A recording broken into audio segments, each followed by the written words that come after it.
The following podcast is intended to be of a general nature, will not be suitable for everyone, and should not be treated as a specific recommendation. We recommend taking professional advice before entering into any obligation or transaction. The information provided does not constitute investment advice and should not be relied on as such. It should not be considered a solicitation to buy or offer to sell a security. Right. The budget's been. Yeah. Welcome back, Matt. Another horror show, as we expected. Yeah, this is true. It's not Halloween anymore. What was it that Kemi Bendot said? We had the Halloween last year, and this one we had the Nightmare at Christmas. The night before Christmas, yeah. This year. So we're going to jump straight in. Obviously, this is being recorded a couple of hours after Rachel Reeves presented her budget and a couple of hours after the OBR released the report before the budget. So we've had a few hours to digest it, but obviously some of the things we could go through, we're waiting for a bit more detail to come out first. A lot of them are saying that there's going to be more policies coming out with the kind of the next financial breakdown later on in the new year and stuff like that. But for the time being, Matt, what's your kind of initial thoughts on Rachel Reeves' second budget? Well, there's a great deal to digest from it, but there's also a lot that was not said in that budget, which you'll find in the small print, which we're gradually getting our head around. But obviously there's a lot in there to digest, which might take us a little bit of time. But I mean, there are some fundamental things. We're basically looking at approximately £26 billion worth of tax rises from this budget, which goes on top of the £43 billion tax rises we got from the last budget. So added all together, what we're looking at about £70 billion increased tax revenues that they're trying to create, which is, I think I'm right in saying, it works out at 38% in taxes as a share of the country's GDP by the end of this decade. That is frightening. The numbers are eye-watering. That is huge. And like I said, when you listened to the budget live, it kept referring back to Liz Truss. They kept referring back to the Conservatives. But yeah, the point that a lot of this is also coming from decisions they've made in the last 12 months. Yeah, I mean, there seems to be a lot of deflection at the moment. The fact is, we had a budget, just over 12 months ago, where the Chancellor basically said, this is our first budget of the Labour government, this is what we're going to do, and we won't be coming back for more. Clearly, that just was not true, because here we are again, 13 months later, and they're coming back for more. I'd add to that, when you run a business, and I'm not suggesting they run a business, they run a country, but when you run a business, the first thing you never do is you don't try and blame everybody else for your mistakes. In my view, if you are a good, responsible leader, whether you're running a country or a business, your objective is to identify your shortcomings and actually own your mistakes. And if you can't own your mistakes, you have no credibility whatsoever. So are you in the camp that sides with Kemi Bendot, where she said she's come out, she's blatantly lied to what she said when she quoted last year saying she wouldn't come back for more, and she has come back for more, she's broken policies. Absolutely. I actually thought Kemi Badenoch's response was about as good as I've seen her perform in the House of Commons. I thought she was excellent today. Yeah. And she had some good little sound bites, and she really, really held the Chancellor to account. And frankly, she's absolutely right. She's turning us into, effectively, it's not Labour for working Britain, it's Labour for benefits Britain. It's just punishing working people to fund this kind of social experiment where we just pour money into a welfare system to basically appease the backbenchers within the Labour Party. And it's absolutely terrifying because you don't feel that they're not aligned to the country, they're aligned to just staying in power and keeping their jobs. Yeah, and I think we'll jump into a bit about what actually came up in the budget, if that's all right with you. So some of the things that were talked about, there was kind of a few categories that Rachel Reeves put forward. Predominantly kind of raising revenue fairly was one, closing the tax gap was another, modernising the tax system, just to name a few. Yeah. And I know, so some of the ones that were mentioned, obviously some of the changes to, again, types of income, dividend income, savings income, and tax relief on allowances were some of the ones that have taken a change now from today. Yeah, they're gradually nibbling away at different little areas of tax. So, I mean, things like putting national insurance on pension contributions, putting national insurance on rental income. So trying to basically tax people with assets. So it's effectively, they use words like fairer.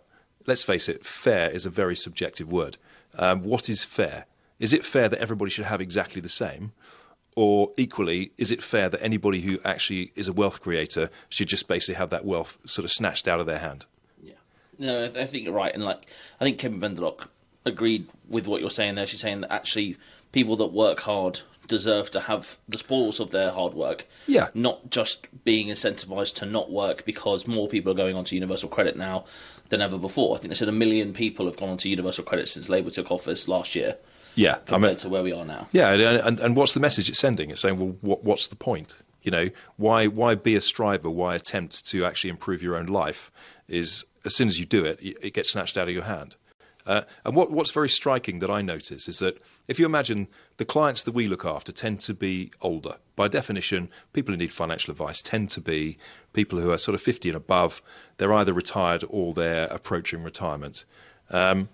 And what I find interesting is the people who are paying the price are actually not those people particularly. They are on the edges, but generally speaking, when you attack things like pension contributions, you're attacking workers, you're attacking people in their 20s, 30s and 40s who are actually trying to build something and trying to build a life. And you're just basically saying, right, this is easy pickings, let's just take it off them. If you have wealth, you know, you have options. You can take your money and go somewhere else. And let's face it, 267 million people did do that last year. So, you know, and that's just going to happen again. It's going to happen more and more. 267 million. Sorry, 267,000. I apologise. There's not quite that many. It's only a matter of time. No, for sure. Well, and I think also one of the things that we pointed out was, so for example, where you're talking about the salary sacrifice on pension contributions, yeah, where we talked about kind of national insurance coming in on those. That's not going to come into effect until the 6th of April 2029. No, I know it's a strange policy, really, when you think about it. Yeah, I mean, looking at quite a few of these, the changes to tax on dividend income takes place from the 6th of April 2026. Okay, so that's only next year. Yeah. The tax on savings income from 6th of April 2027. Yeah. Tax relief on allowances 2027. So these aren't immediate changes. Yeah, I mean, the pensions one is an odd one because you're thinking that's a deeply unpopular policy. But actually, they're going to reap almost no benefit from it. So, do you think it's similar to where obviously they've gone through with the pension, obviously reform that's coming in 2027, where pensions become part of inheritance tax? Yeah. Do you think they've kind of structured it so it's 2 years after that, so they've managed to sort out getting pensions into IHT first before then this comes along? Yeah, perhaps. Yeah, I guess maybe that's some thinking. So bump up your pension pot so they've got more to claim when the time comes. It also helps that around the same time, it's kind of 28, 29 is also when the new high value council tax surcharge is also going to be coming in. Yeah, but let's face it, it's also taking a very, very unlikely punt that the Labour Party might get re-elected, which is questionable. Yes, I think that's a big point, isn't it? That obviously this is only budget number 2. We've still got at least 2 more to go. Yeah. From that sense, whether Rachel Reeves is the one delivering them every time, we don't know, and whether obviously we've got some lovely masks there in the background that you might be able to see. Hopefully, it's not too reminiscent of Game of Thrones with the House of Faces, but who knows the way it's going, and we'll have to see what the immediate kind of aftermath is after today. Yeah.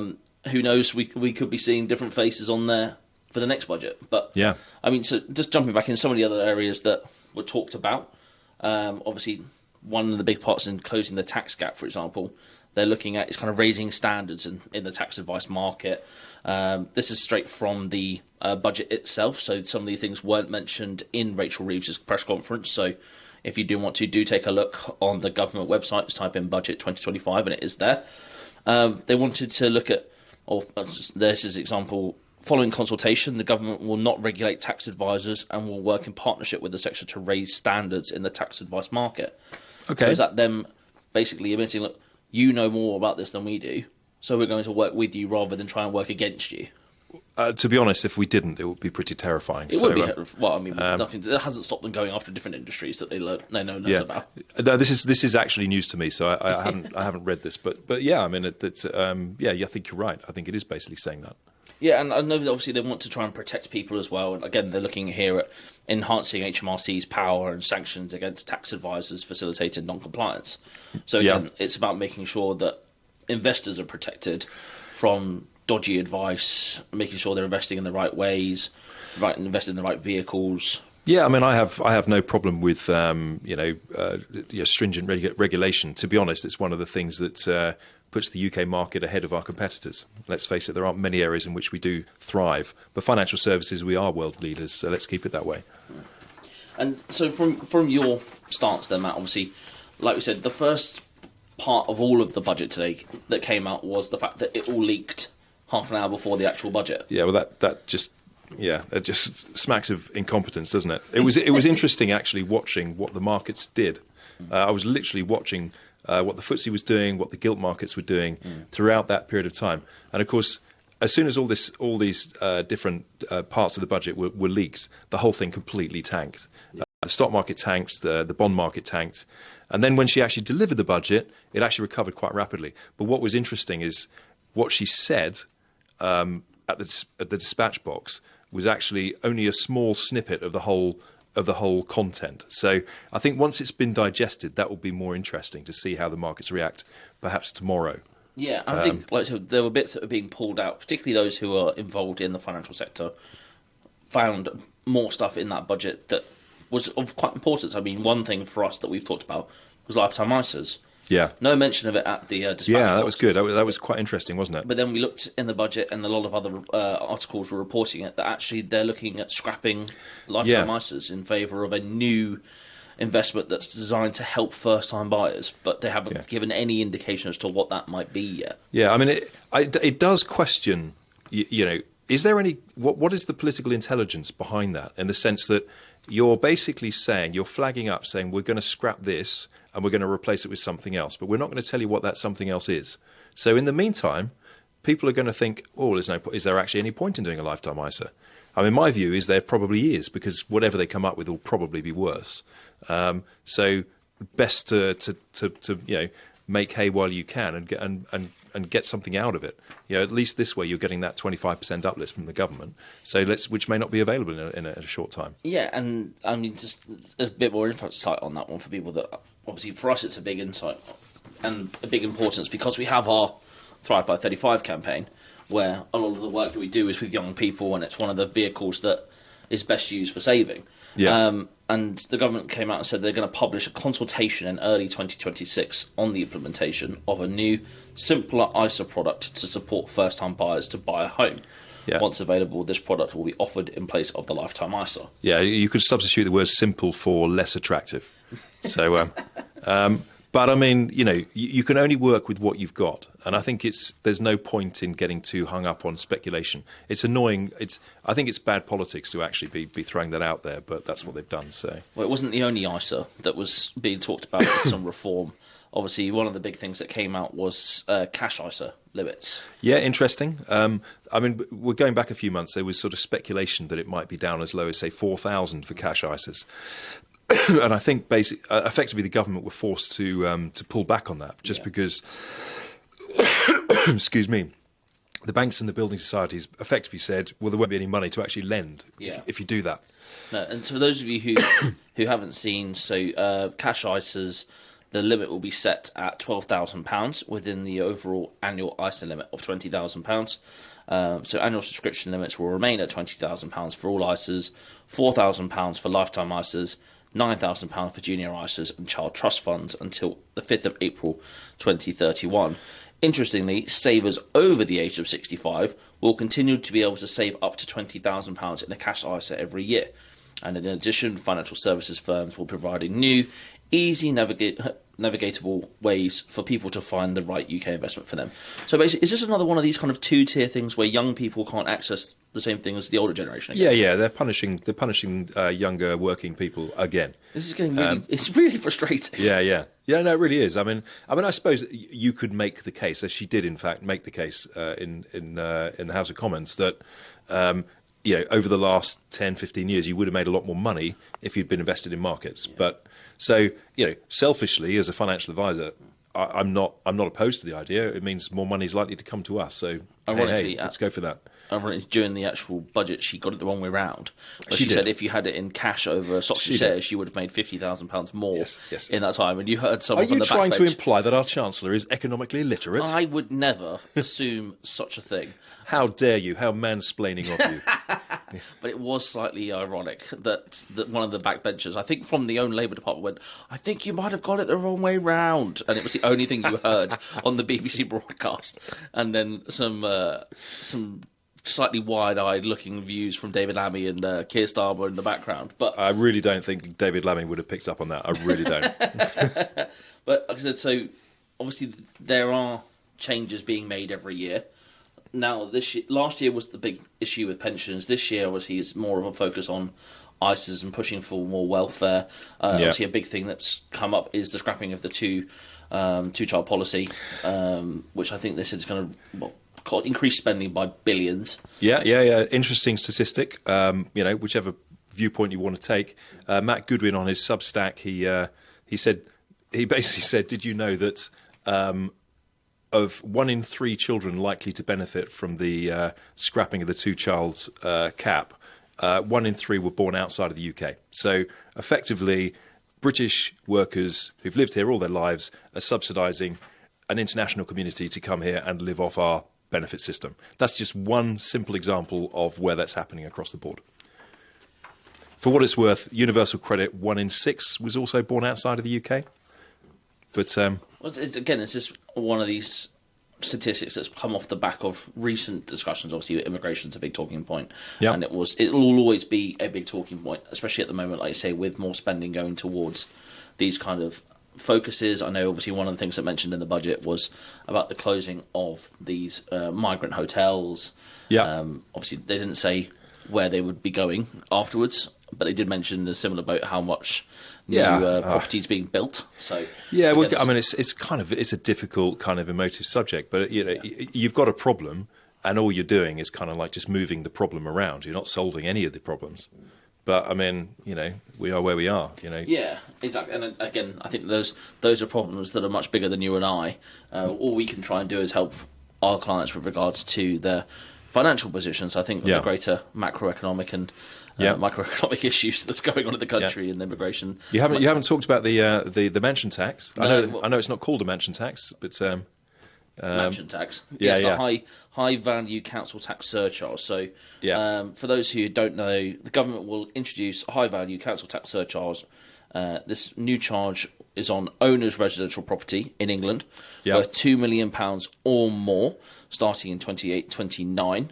I think it's starting. I think they said it's £2,500. Was it? I believe so. And then it goes up to £7,500 for properties over £5 million. Yeah, I think I'm right in saying Keir Starmer lives in a beautiful house in Kentish Town worth approximately £1,999,000. So. Yeah, but it was Ed Miliband who said that they recently reported had the most expensive house out of all the front benchers for Labour, wasn't it? I think his house is valued at £4,999,999 now. So, of course it is. Yeah. We'll have to see. And it's an interesting point, and I know it was one that was raised particularly by some of the MPs from the North East, where these old mansions were somehow being charged less council tax than a 4-bedroom house in Darlington. So this is maybe one of those things that we'd expected to see come in as a kind of level the playing field, a tax. But what are your thoughts on it? I mean, there was a lot of references to all those areas that the Labour Party feels very vulnerable. So, your Red Wall, northern towns and Wales were mentioned virtually every other sentence.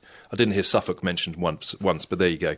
No, obviously, the issue for Suffolk, and I know James Carter, who's the MP for South Suffolk, was a very keen advocate, and I think he was out there today, was with the farmers. Yeah. They protested today. They weren't actually allowed into Whitehall. Yeah. So there was a tractor parade, I think, in... I saw that. Was it Piccadilly Circus or Oxford Circus, I think, where they had JCBs and John Deeres lined out the wazoo. Obviously, they'd been petitioning for trying to raise the value on, obviously, the agricultural property relief, business property relief that came in last year. They threw some scraps at the farmers and small business people by... I think you're allowed to now transfer your inheritance tax allowance. Yes, your £1 million to partners. So this is for agricultural property relief and business property relief. Yes, that's right. So we'll take what we can get. So that's a positive. It's a start at least, but that's something that's very big around. We have a lot of kind of connection to the rural community over here. But like I said, today's only day one Yeah, it feels like they've chopped off a limb and then handed it back to you, which is really nice. Yes. So, yeah, when you say give you a hand, they don't normally mean your own. Yeah. So we'll have to wait and see with a bit more detail that comes out on this one. But I'm right in thinking that obviously the podcasts that come out every month, so we'll be able to do a bit more of a deep dive. But do keep an eye on our kind of everyday socials. Everyday socials where we'll be going through maybe one item a day when we know more. Yeah, and the other thing we're also talking about doing is actually getting some reaction from our friends on the high street. Yeah.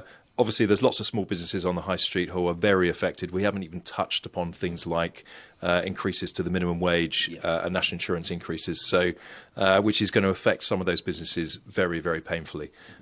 So I'd love to hear some of the reactions that we're going to get from the high street. Yeah, put your comments down below. We want to hear what you have to think. If you are a working person, you're a retiree, you're a young person, what did you make of the budget? Has it impacted you?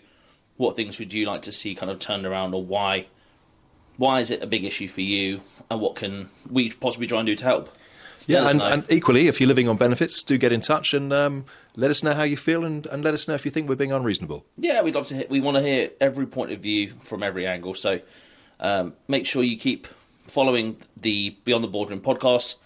We'll be back next month for a detailed one, but like you said, in the meantime, do follow up with us on our socials, TikTok, Instagram, Facebook, LinkedIn. They'll be shared all across. Matthew, thank you for today. Obviously, I know it's a little bit of a later one. We spent the last few hours diving through the budget, so I appreciate you going through it. Once we've got more details, we'll come back again, and we'll be on the day-to-day socials. But Matt, for now, thank you very much. Yeah, cheers, Harry. Thanks, Rachel. Thanks, Rachel. Cheers, Kears. Yeah. And we'll see you all soon. Thank you. The following podcast is intended to be of a general nature, will not be suitable for everyone, and should not be treated as a specific recommendation. We recommend taking professional advice before entering into any obligation or transaction. The information provided does not constitute investment advice and should not be relied on as such. It should not be considered a solicitation to buy or offer to sell a security.